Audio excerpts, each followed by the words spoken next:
Thank you so much for joining me here on Wired Lotus's YouTube channel. Today we're going to discuss secured loops and unsecured loops in wire work. Do you ever get frustrated trying to figure out how to make the perfect wire loop? Well, I can tell you from my experience teaching hundreds of people wire work that this is one of the more challenging maneuvers for beginning wire artists. So I created this comprehensive video to help you along with making secure and unsecure loops. Let's talk about wire. Wire comes in different shapes and thicknesses and tempers. Tempers are also known as hardness. The thickness of the wire is referred to the numeric gauge. Interestingly enough, the higher the gauge number, the thinner the wire. 28 gauge wire is thinner than 18 gauge wire. Typically, I use 28 gauge wire for weaving and 18 gauge wire for my framework. Here's an example of some wire gauges. Here I have 28 gauge, here I have 18 gauge, and here is 12 gauge.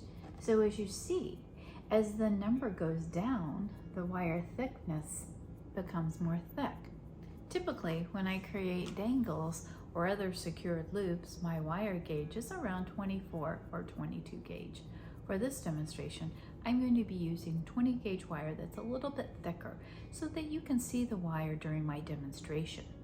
If you're going to create a practice loop with me during this video, I would suggest using 24 gauge dead soft round wire and copper in about a 4-inch length, which is also about 10 centimeters. Before we get started creating loops, let's go ahead and look at our tools that we're going to be using. For starters, we're going to use the chain nose pliers, which tapers, and it has a very flat, smooth surface on the inside.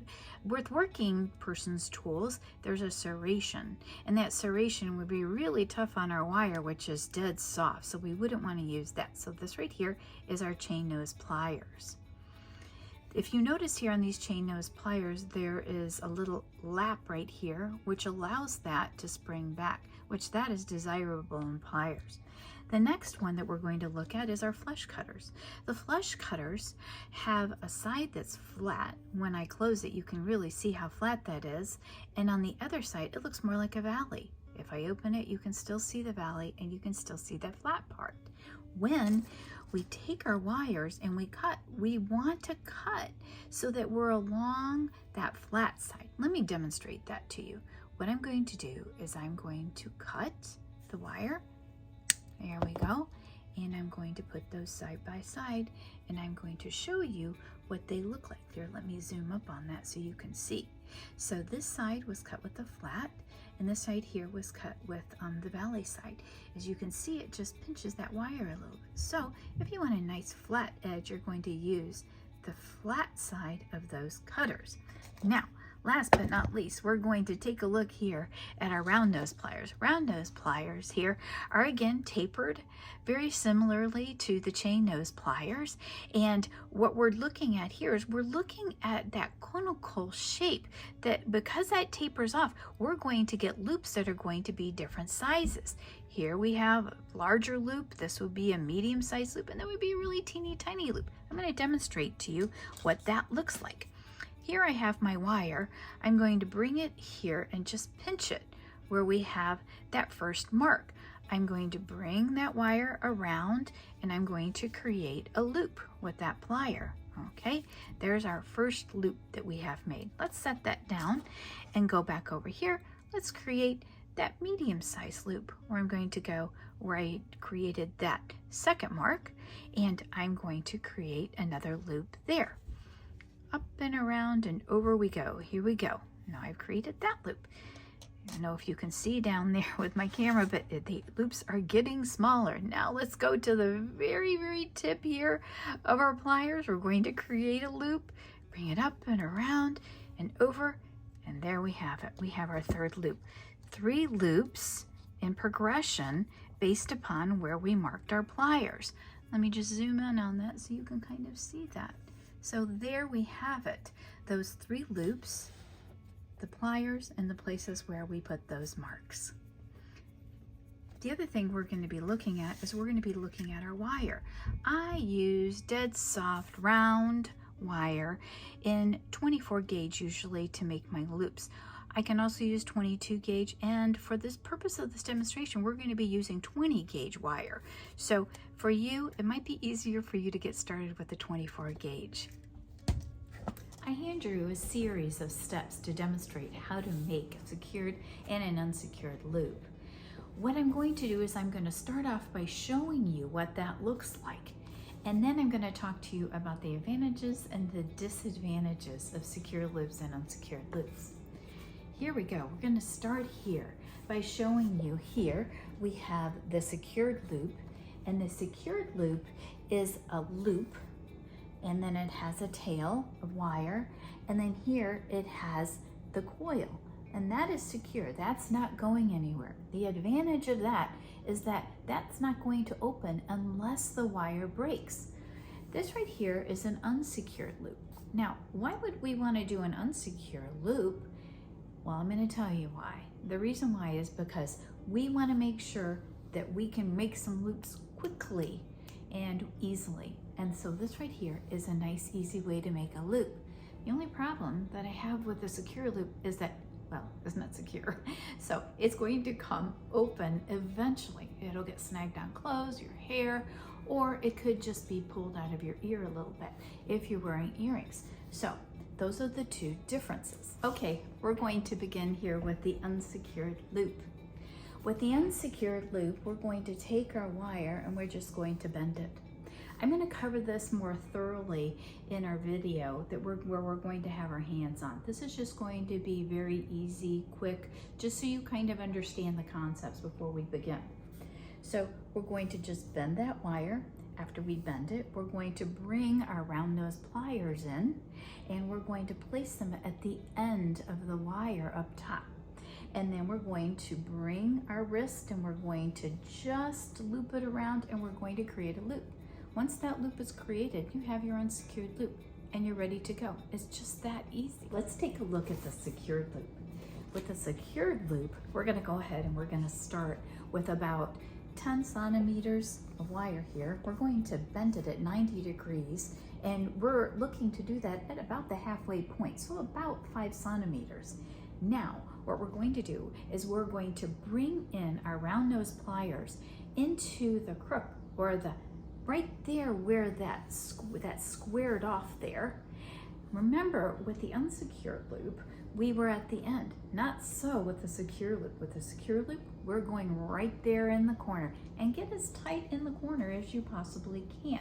Now, one thing I want to mention is that when you're doing this, you will have different diameters of your loop based upon where you place your loop on your pliers. So for that reason, I mark my pliers.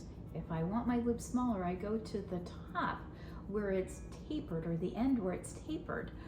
Or if I want a loop to be larger, I go towards the handle where it's larger, where the barrel is. So with this one, I just demonstrate this kind of at the tip so you get the idea. So the next step that we're going to do when we have our pliers here, this right here is demonstrating the pliers and what it looks like in position. My plier, I've got a plier here on the bottom and a plier on top. You're going to bring your wire that was over here, you're going to bring it up and around and down so that both of those wires are parallel at this point. Now, what you're going to do is you're going to swing the bottom of that barrel. Here is that bottom of that barrel. We're swinging it up, and here I demonstrate that. We're swinging it up, and we're leaving it on top there. So now the barrel is on top, and here we have a barrel here on the bottom.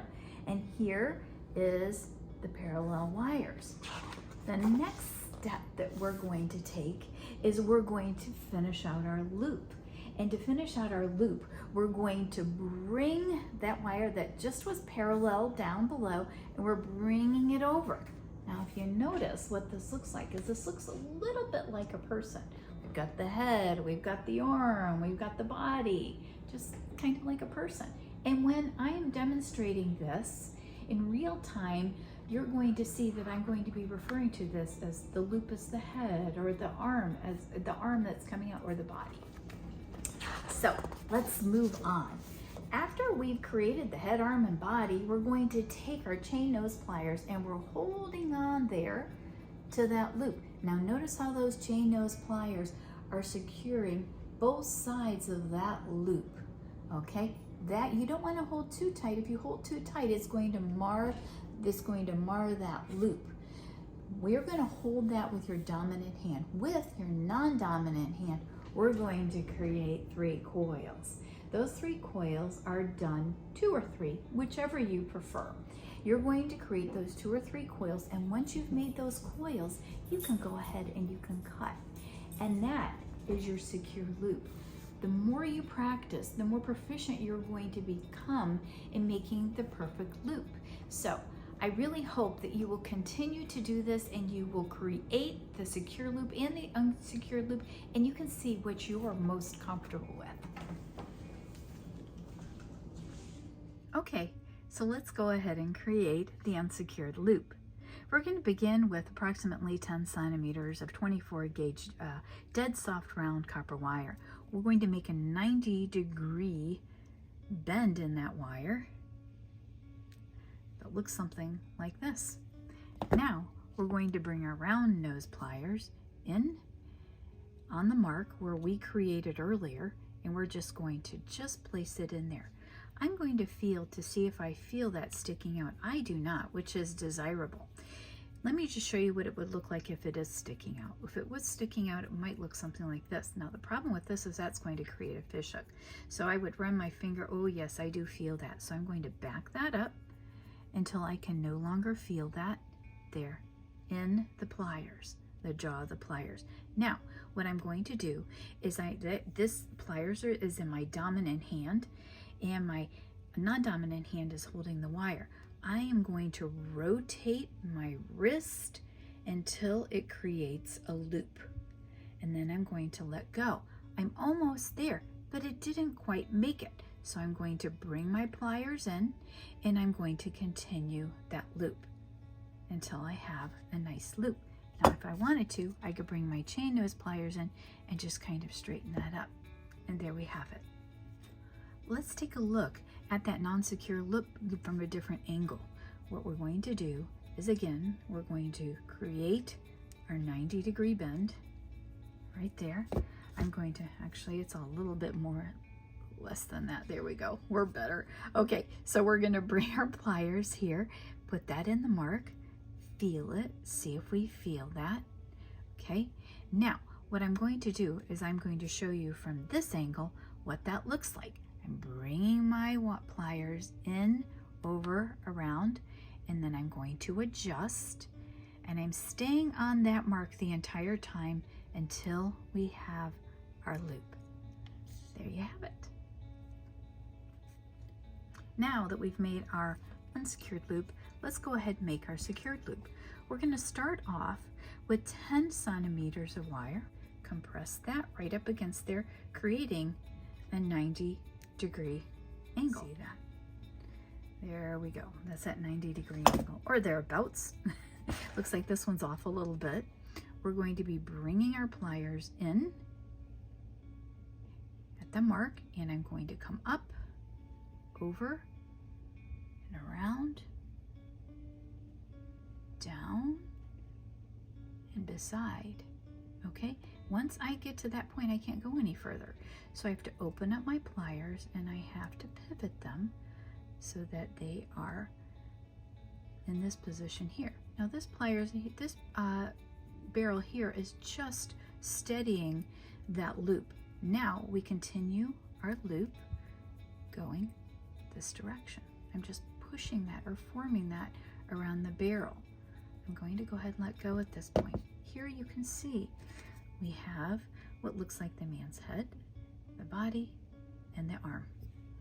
We can grasp hold of that loop with our chain nose pliers, supporting that loop pretty firmly, but not so firmly we're going to mar our wire. We're bringing our wire up and around and over, and we're creating that coil. And we're going for a third one here. Here we go. There we are. We've got a third one. I can go ahead and I can let go at this point. Bring our cutters in. go around to where it is close to the piece, and then with that flat side and holding here with our finger to retain that wire, I'm going to cut, and I can drop that, and I bring my chain nose pliers in, and I'm just rotating this while I just kind of form that around the wire. Now it's a little bit on the wonky side, so I'm going to bring my round nose pliers in, and I'm going to straighten that up a little bit. There we have the perfect little secured loop. Okay, now let's talk about how we can apply what we just learned in order to make a dangle earring. For starters, we're going to need a head pin. I like to make my own head pins. Head pin just simply means a wire with some sort of stopper or nail head here, and I create these using a butane torch like they use for creme brulee making, and I just torch that. I do have another video on how to do that, so if you're interested in learning that. Otherwise, just go with a standard head pin. I go ahead and I put some beads on. I always like to put kind of a smaller bead on the bottom, just in case any of my beads with larger holes, they might slip through and go all the way down. So I put that on, and then I'm going to go ahead and I'm going to put the third bead on. Okay, so now that I have my bead strung, what I'm going to do, again, this is going to be a secured loop, is I'm going to bring my pliers in. I'm going to create that 90-degree angle. Now before I begin, I want you to notice something. I'm leaving a small amount of space in there, and the reason for that is, remember those coils that we did? Well, we're going to need some room in order to create those coils next to our beads. So we're going to hold on to our beads with our non-dominant hand. With our dominant hand, we're going to come in at that 90-degree angle. So now you can see I still have that little space in between the 90-degree angle and the first bead.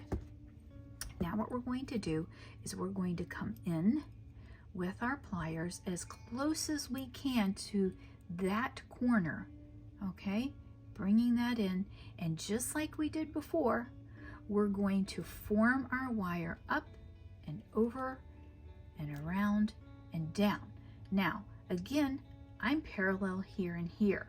I am going to open up my pliers, leave them in, and just bring the bottom barrel on top, and I'm going to finish out that loop. All right, now our man's head looks a little bit sideways, so what we're going to do is grasp hold of this, and we're going to twist it up. We can go ahead and let go at this point here, because we've got the person's body, we've got the head, and we've got the arm sticking up. Now we're going to bring our chain nose pliers in, securing that loop, just the loop, holding on here to the wire just like we did with those other secure, and we are going to create as many coils as our earring will allow, as long as we have them stacking on top of each other until they meet that bead. Now, if you notice, I'm doing a little finessing as I'm doing that. I always do that. So now I can bring my cutters in, bring them as close as I can to the piece, retain the wire, and cut. Bring my chain nose pliers in and just kind of tuck in that end wire. And then I'm going to just make those look a little bit nicer there. Now, we're going to go ahead and we're going to put this on an ear wire. That ear wire opens front to back. Here we have that loop. We're going to bring our pliers in here, and we're opening it towards you, like that. Because if we opened it up any other way, if we went this way with it, it would distort the loop, and we don't want to do that. So we're going to take our secured loop and put it on there, and then we're going to grab our pliers and we're going to push it away from you now until it's closed. Once it's closed, there you have your earring. And I have taken a liberty, and I have created the other earring too, so you can see both of those together. Now that you know how to make a secured loop, practice a bit and then join me in a previous video that I make where all that we do is use secured loop in order to create these gorgeous, flowing, grape cluster earrings.